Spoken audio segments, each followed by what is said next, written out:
Family. Today is perhaps the happiest day, one of the happiest days of my life. As happy as the day you were born, Neha. I have a big smile on my face. Some of my friends will call it a grin, and it's going to stay there forever. Once I start talking of you, Neha, I forget everything else. So I'm going to say a few thank yous first. So Usha and I would like to thank each one of you for spending the day with us today. You are our most near and dear ones. Usha and I are especially delighted that both Neha's grandmothers have been able to attend the wedding.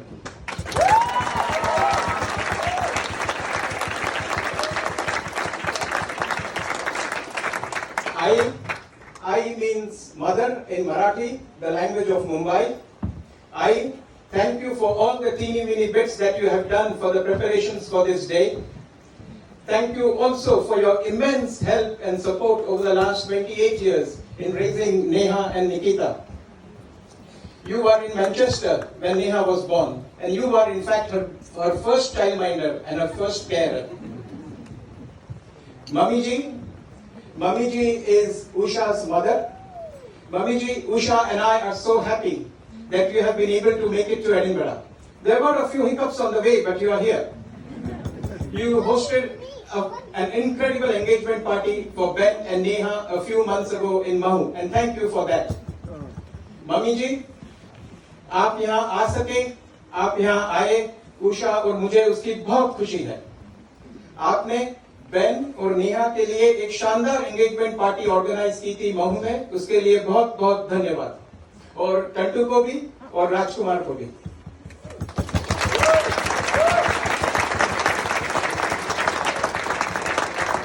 So, over the last few days, I have met so many of the Renshaw family, and each one of you feels to us just like any other member of our extended Indian family.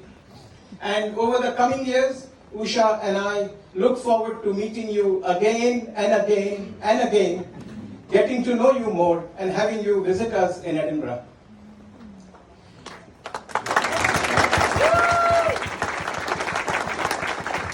Andrew and Fiona, it's been a little over 3 years since we first met. Ben and Neha had organized lunch for us at Petersham restaurant in London so that we could meet each other. I don't know how Ben had briefed you, but Neha had given me a strict set of instructions on how to behave.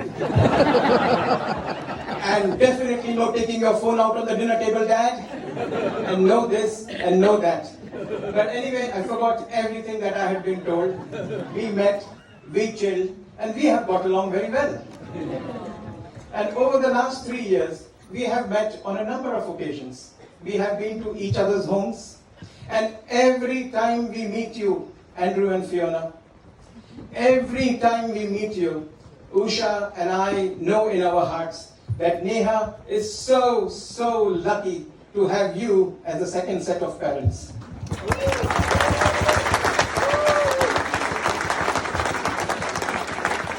We know that Neha couldn't be luckier, and Usha and I couldn't be happier for that. In a way, this wedding, this marriage is just not about the bride and the groom. It's about the entire Zamvar family and the entire Renshaw family coming together. We have big families in India, and when we migrate out, we leave our families behind. We move to new places, we meet new people, we make new friends. And those friends become our family. And almost all our near and dear Edinburgh friends are here today. And in a way, Neha, you are responsible for our friendships. You used to learn Bharatnatyam dance at Toll Cross School, and Usha and I would wait in the lobby with all the other parents, and that's how we made our first friendships, and those friendships led to others and to others. So, to all my Edinburgh friends, you know who you are, the SOS group, the SOS gang, the egg group. From the bottom of my heart and from the bottom of Usha's heart, we say thank you to you. Thank you for your friendship.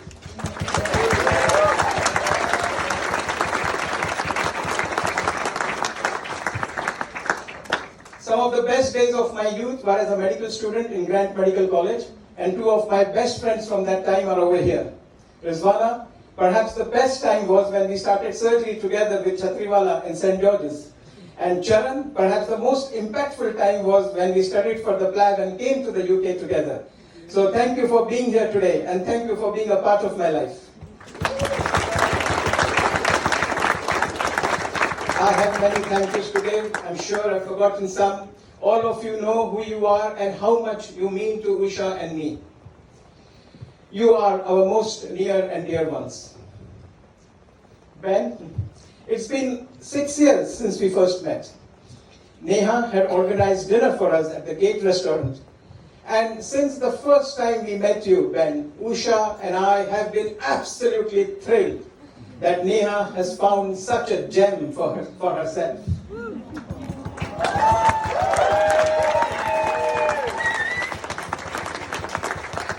Ben, you and I share the same birthday. You have such a genial, affable demeanor. Nothing phases you, nothing stresses you, and that can only be good because Neha can stress at times.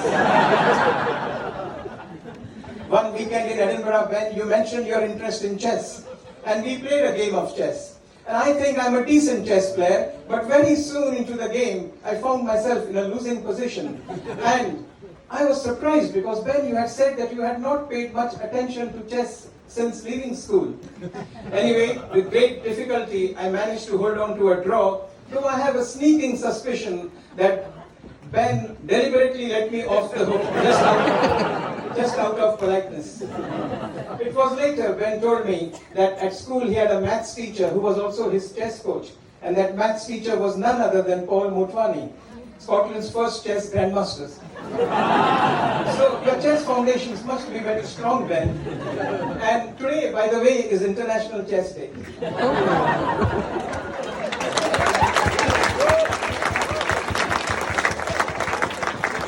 On a recent trip to India, I was amazed with your Hindi skills, Ben. Neha has learned all her Hindi from Shah Rukh Khan movies and Bollywood, but you are doing it more systematically. You have knowledge of the written script as well. And in that respect, Ben, you're miles ahead of Neha. So Ben, Usha and I know that you and Neha will so complement each other. You and Neha are a perfect match for each other. Ladies and gentlemen, can we raise a toast for Ben, our son-in-law?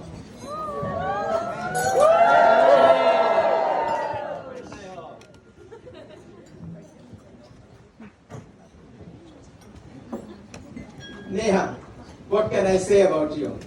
I've always enjoyed talking about Neha. Ask any of my friends. And today, I have the undivided attention of all my near and dear ones to do all the fuss, as my dad would have put it. So, before you were born, Neha, Mum and I didn't know whether our firstborn would be a boy or a girl, and we had to select a name. And because Usha is an ophthalmic surgeon, we decided that if we had a girl, we would name her Neha, because Neha means eyes. And because I'm a heart surgeon, we decided that if we had a boy, we decided on a name that was something to do with the heart. Anyway, you were born Neha, and we named you Neha. It was a few years later we realized that Neha actually does not mean eyes. Neha means love, affection. And in a way, this name is so apt for you, Neha. You are such a loving, caring, affectionate person. Neha, you were the firstborn in the Zamvar family. And you immediately became the darling of the entire Zamvar clan, including your two uncles, Vandan Chacha and Raju Chacha. I remember one afternoon in Manchester, you were a few months old, you were lying on your back, and for the first time you rolled over. And there were shrieks of delight from your two uncles. They had these big video cameras in their hands. And they were trying to record the moments for posterity. And one of them would put you back on your back, and you would roll over. He would unroll you, and you would roll over. And this went on for some time, Neha. And this is how, Neha, you spent your childhood.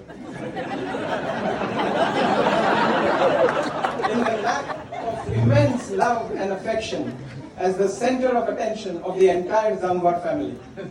Every wish of yours, Neha, Every whim of yours was our command. From Manchester, we moved to Cardiff. We would read you bedtime stories. We would read you stories sometimes for an hour and a half, sometimes 2 hours even. It was so difficult to put you to sleep. One of the memories I have of Cardiff is Usha coming down the stairs, very angry, very flustered. Vipin, it's your turn to go and read now. She is still not asleep. And I would go up and carry on from where Usha had left over.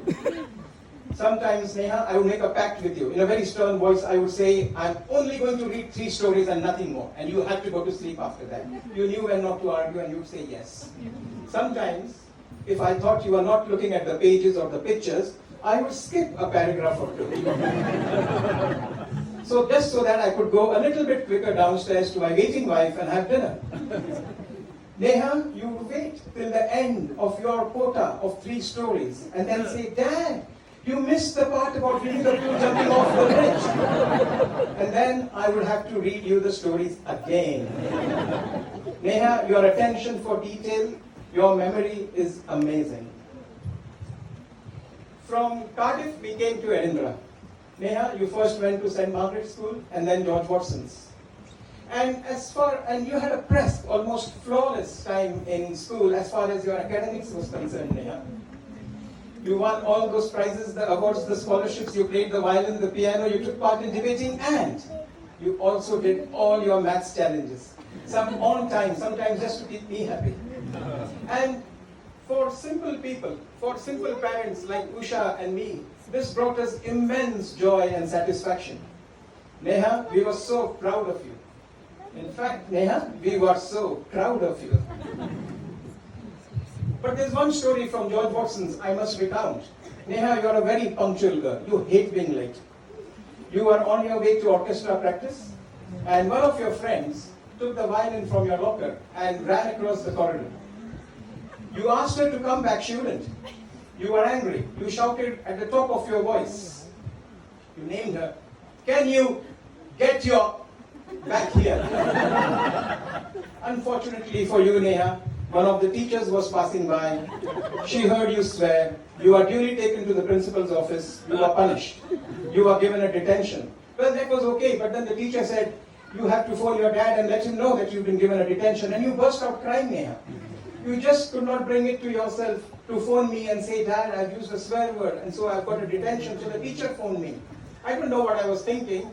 I said, which swear word did Neha use?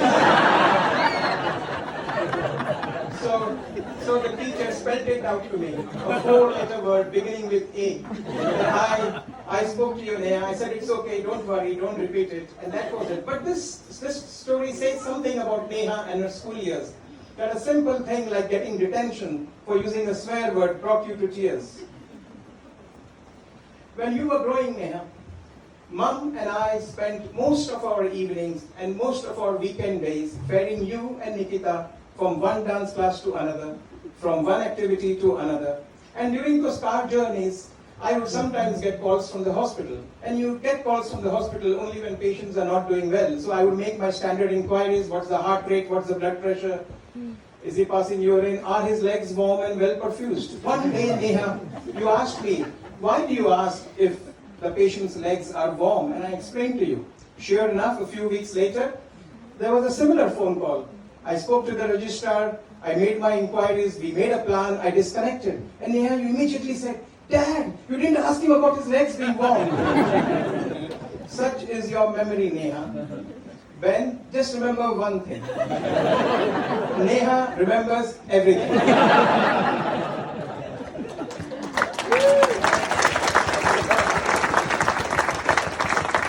Neha, your ethical standards are very high as well. I remember one day I was driving Neha and Nikita to school, and just from the back of the car, Nikita very casually said, oh Dad, I missed my maths test yesterday because I had to go to a flute lesson. Now that I got a bit annoyed, typical me. Maths was more important than the flute. I said, could you just not have missed the flute lesson? And Nikita said, it's okay Dad, I'll do the maths test today. It was not lesson, test. I'll do the maths test today during lunchtime, it's allowed. And I asked, will it be the same question paper? And Nikita said, yes. And I smiled and said, did you ask your friends what they asked you? And Neha, you shouted in disgust, Dad, You're not meant to do that. You can't do that. Your ethical standards, Neha, have been very high throughout uni, throughout school, throughout uni, and now even at work. Your standards for jokes is very high as well. So many of my absolutely brilliant dad jokes have been met with, "That's not funny, Dad."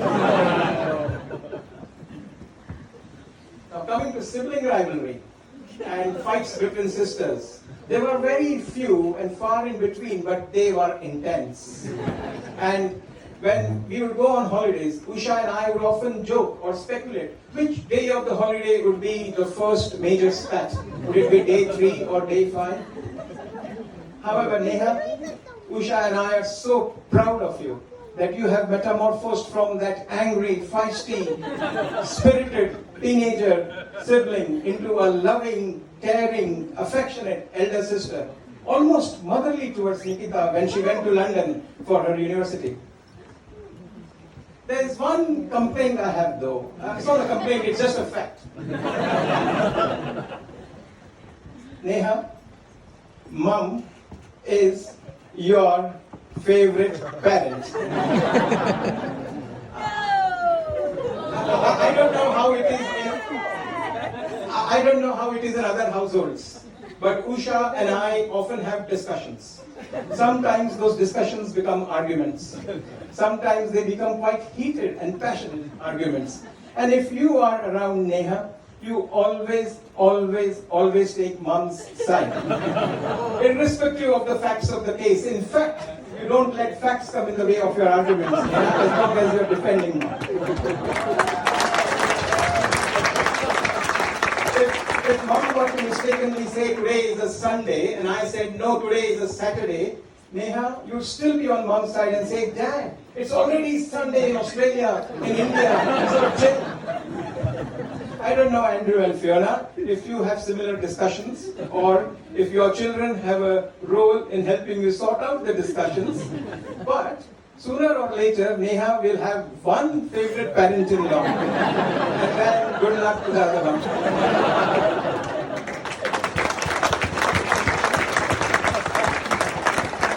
It's very difficult to argue with you, Neha. As a teenager, if things were not going your way, you stomp out of the room, banging the door behind you. And when Mum and I wanted to put an idea to you which we thought was not going to go down well, Mum and I would actually have a discussion on how to put it to you. We would gang up and we would strategize. We would think of all the arguments Neha would come up with. We would prepare our counter arguments. And then Usha would actually preamble by saying, and don't you leave the room, or don't you bang the door. Talking of arguments, Neha, one I remember is the week before your final school exams. Neha, you came up to me and said, Dad, will you drop me to the Bharatanatyam dance class 3 times that week? I got a bit annoyed. A week before the exams, why can't you just give dance class a miss? And I made the mistake, Neha, of reminding you that when I was a kid, when I was your age, so near an exam, I would be studying every minute of every hour of every day. And Neha, you looked at me and said, Dad, some people have a life. So, you have had a wonderful life, Neha. You have lovely friends. You have one loving family. And now you have 2. So, ladies and gentlemen, can I ask you all to bless our children, Ben and Neha? Can we raise a toast for Ben and Neha?